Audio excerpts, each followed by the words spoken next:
linear and linear and non-linear rights are equally important. But have you seen a difference in valuation of your linear rights, given the emergence of a lot of non-linear delivery of content?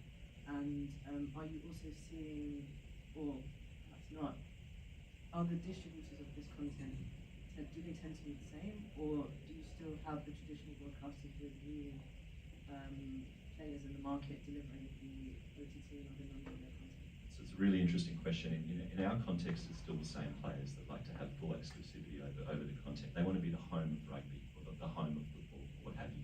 And that's inclusive of linear TV delivery live, which is really traditionally the playground of cable and subscription television.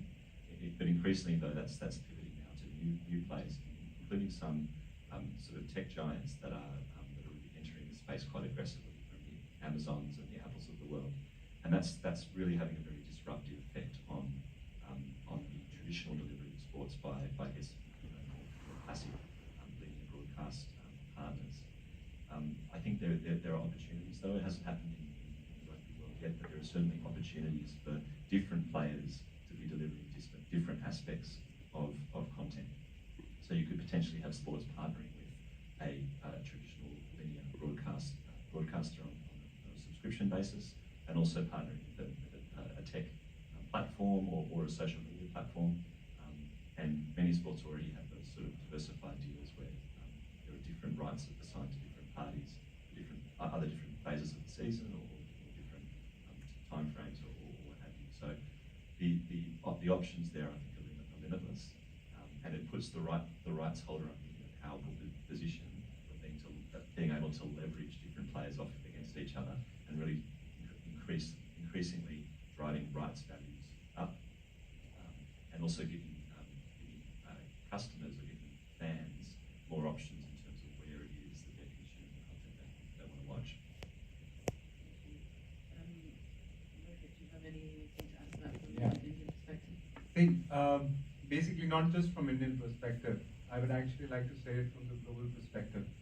There are antitrust issues if all the rights are owned by one player or one provider, because what's going to happen is he's going to command everything. And with 5G, everybody's busy with online gaming and other things.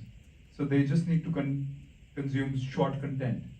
Highlights might have more hits compared to the whole live telecast now. So would online gaming. So these are the fields where the lawyers are most required in, because you'll have antitrust issues when it comes to, I am actually twisting it towards how the work would go to the lawyers, because I think that's what's more important.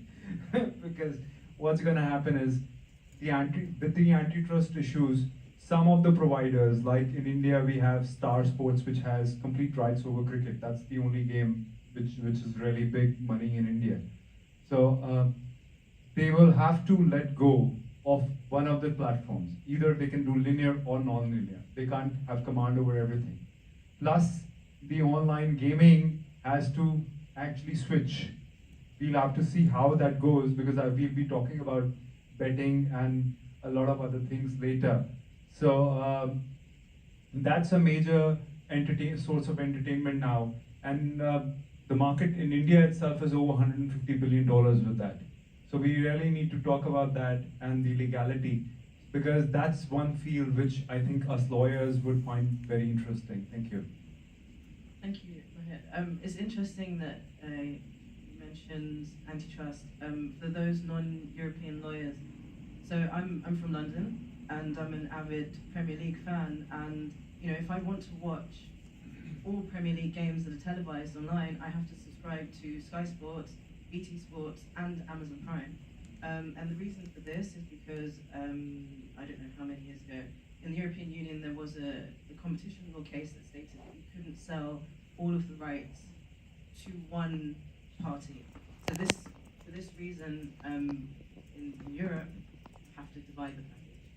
It's the same with the Champions League as well. If I want to watch all Champions League games, I have to have both Sky Sports and BT Sports. So again, a very interesting point that you brought up. We could obviously discuss this in a whole new session, but I just wanted to add that there is existing precedent for preventing rights holders from I guess, bundling all of their rights and selling it to one player.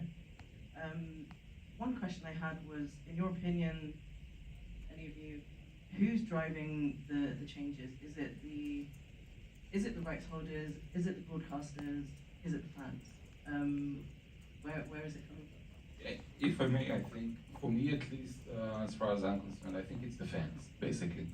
The fans are, driving all other stakeholders in the industry to basically fit to their needs, to their kind of new approach of, I want to consume the media and the content I want to consume at the specific time that suits me. And that's why we see, I think, in my mind at least, that's why we see a huge shift from the non-linear to the linear, from the linear to the non-linear broadcasting. Basically, I think personalization is the key word here. All of the stakeholders are trying to make sure that the end user, the fan can consume his or her content when it suits them. I would say technology, because if we didn't have 5G, we would constantly have buffering when it came to non-linear broadcasting, so that would not work. So with 5G, I think all mobile phones, everything's become a TV. Africa, India, say probably the rest of South Asia or poorer countries, did not even have access to all this. Say 4 years back, India would have just, I wouldn't make a perfect number because I'm not aware of that, probably 100 million mobile users. Now it's like much more than that. Now we would have like 1,000 million, because that's like, it's grown exponentially in the last 4 years. And 5G has played a very, very important role with non-linear.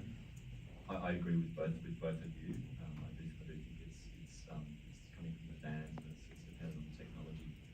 I also think there's a degree coming from the platforms. I think in 2016, Jeff Bezos said that when we win a Golden Globe, it helps us sell more shoes. And I think there's some really interesting strategies at play in why the Amazons of the world are getting into sports rights, or entertainment more generally.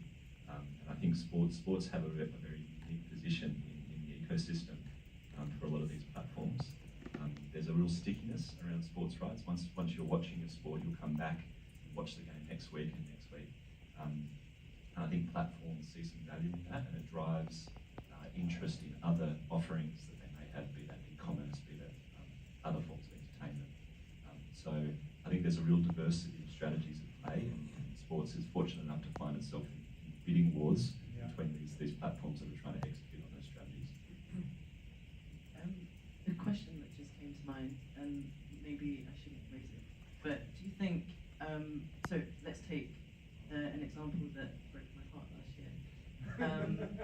So Netflix obviously have this Drive to Survive series about Formula One, and allegedly in the aim of entertainment, Michael Masi, who was the race director of Formula One, kind of deviated from some rules, and Lewis Hamilton, my idol, he was not crowned world champion last year. Do you think that, maybe this is an exception, but is there a tangible impact on the sport itself by this digitization, or is it kind of just a kind of sideshow to the